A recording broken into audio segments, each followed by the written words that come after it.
વાગરાના સામાજિક આગેવાન ઇમ્તિયાઝ પટેલની અપીલ બાદ મન મૈત્રી ફાઉન્ડેશન દ્વારા ભૂખી ખાડી નજીક પીડાઈ રહેલ ગાયની સારવાર હાથ ધરાઈ હતી। ભરૂચ વાગરાને જોડતા માર્ગ ઉપર વિલાયત ચોકડી નજીકથી પસાર થતી ભૂખી ખાડી નજીક છેલ્લા 2-3 દિવસથી બિનવારસી બીમાર હાલતમાં એક ગાય સારવારની રાહ જોઈ રહી હતી, જેની જાણ વાગરાના યુવા સામાજિક અગ્રણી ઇમ્તિયાઝ પટેલને થતાં તેઓ સ્થળ ઉપર પહોંચી વિડીયોના માધ્યમથી ગાયની સારવાર માટે અપીલ કરતો વિડીયો સોશિયલ મીડિયામાં વાયરલ કર્યો હતો।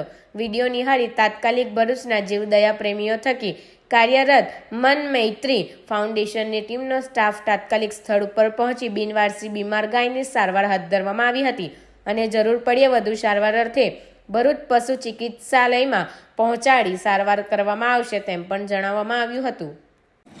મન મૈત્રી સેવા ફાઉન્ડેશન શીલા પટેલ લગભગ કાલે સવારમાં ઇમ્તિયાઝભાઈનો ફોન આવ્યો હતો। એક ગૌવંશ લગભગ વિલાયત પાસે ખાડીની બાજુમાં પડી હતી, તો એ જીવદયા પ્રેમીએ કાલે અમને કોન્ટેક્ટ કર્યો હતો।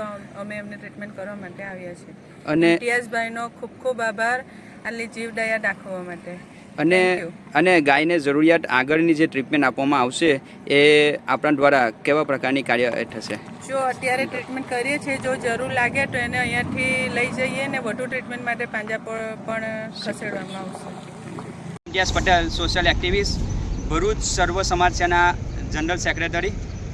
મિત્રો, ગઈકાલે આપણે એક વિડીયો સંદેશ ભરૂચ જિલ્લાના જે પણ જીવદયા પ્રેમીઓ છે તેમને સામાજિક આગેવાનો અને જાગૃત નાગરિકો સુધી પહોંચાડ્યો હતો, જે આપણા વિડીયો સંદેશની નોંધ લઈ અને મન મૈત્રી ફાઉન્ડેશન ભરૂચ જિલ્લામાં જે કાર્યરત છે તેમના દ્વારા આજે વાગરા તાલુકાના અંદર આવેલ વિલાયત જીઆઈડીસીના અંદર ભૂખી ખાડીની બાજુમાં જે ગૌ માતા તરીકે ઓળખાય છે, જેને ગાય પ્રાણી તરીકે આપણે પશુ દરેક વ્યક્તિઓ ઓળખીએ છીએ, તેમની સારવાર આપવા માટે અને જો જરૂરિયાત પડશે તો મન મૈત્રી ફાઉન્ડેશનની ટીમ દ્વારા આપણને જણાવ્યું છે કે તેની સારવાર અહીંયાથી સ્થળાંતર કરી અને તેમના પાસે જ્યાં ચિકિત્સાલય ઉપલબ્ધ હશે ત્યાં રહી અને એની પૂરતી સારવાર આપવામાં આવશે। જે બદલ ઇમ્તિયાઝ પટેલ, સોશિયલ એક્ટિવિસ્ટ અને સામાજિક કાર્યકર મન મૈત્રી ફાઉન્ડેશન ટ્રસ્ટનો ખૂબ ખૂબ આભાર વ્યક્ત કરું છું અને ભરૂચ જિલ્લા જનતાને અપીલ કરું છું કે આપણા નજરમાં જો આવું કોઈક અબોલા પ્રાણી જરૂરિયાતવાળું જણાય તો ભરૂચ જિલ્લામાં કાર્યરત એવી મન મૈત્રી ફાઉન્ડેશનનો સંપર્ક કરશો।